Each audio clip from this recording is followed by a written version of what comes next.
Redéfinition des normes. Peut-être faire les choses autrement. Innovants et originaux. C'est qu'une manière de voir et de faire. Inclusion. Being included. C'est toujours en mouvement. L'art, la culture et la philosophie. C'est l'inclusion sociale.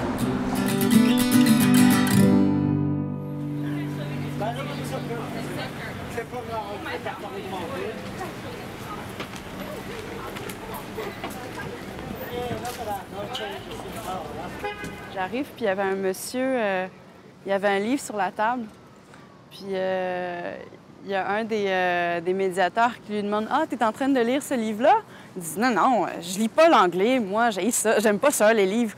Non, non, je fais juste collecter des trèfles à 4 feuilles dedans. » Fait que là, tu te dis, mais c'est magnifique, tu dis tout de suite, ah, le gars, il lit pas, bon, tu sais, première impression que tout le monde aurait, ça serait comme, ah, il est pas cultivé, tout ça. Non, quelque chose d'encore plus poétique qui sort de là. Il collecte des trèfles à 4 feuilles, il y en a au moins une 50aine, c'est magnifique, il en a trouvé 20 ce matin, puis il y en a eu toute une collection chez lui. Ça, je trouve que c'est des moments qui sont tellement inspirants, c'est tellement magique, c'est tellement d'une beauté incroyable. Si je ne dois en retenir que quelques-unes, c'est le visage de ces jeunes et de ces enfants issus des Premières Nations que j'ai eu l'honneur et le privilège de rencontrer, de côtoyer au travers de la réalisation de plusieurs de nos projets en communauté autochtone dans le Nord, où j'ai vu des jeunes changer, j'ai vu des étoiles dans leurs yeux, je les ai vus réaliser des rêves, des potentiels. Je les ai vus remplis de fierté et d'estime, alors que je les avais vus quelques semaines auparavant avec peut-être beaucoup moins de fierté.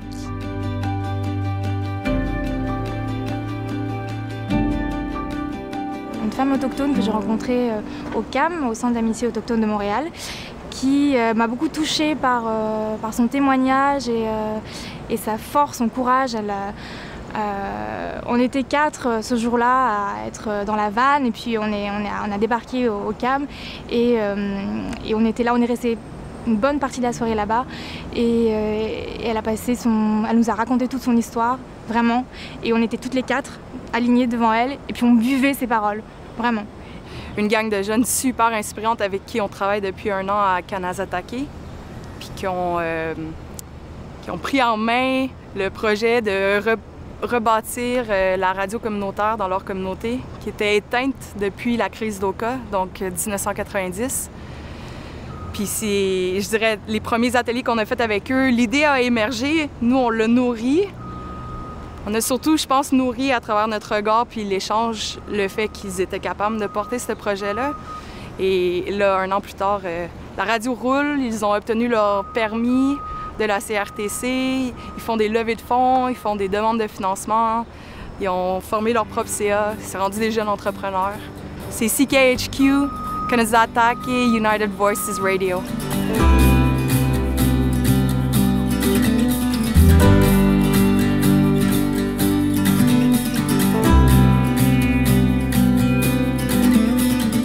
Première fois quand j'étais dans l'idée Action Mobile, on avait un thème, je crois, je ne sais pas si c'est sur le temps ou la musique. On a posé la question du thème et il y a un itinérant qui, quand on lui a posé cette question, il a eu un éclair dans ses yeux, comme s'il s'était jamais posé cette question.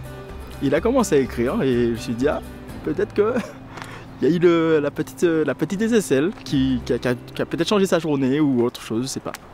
À certains moments, il donnait des appareils jetables.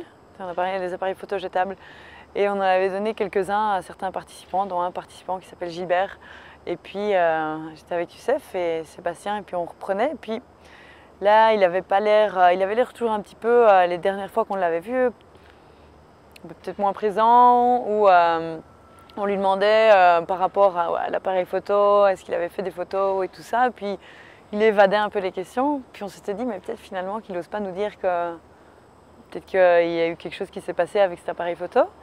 Donc là, du coup, Youssef a été lui redonner un appareil photo.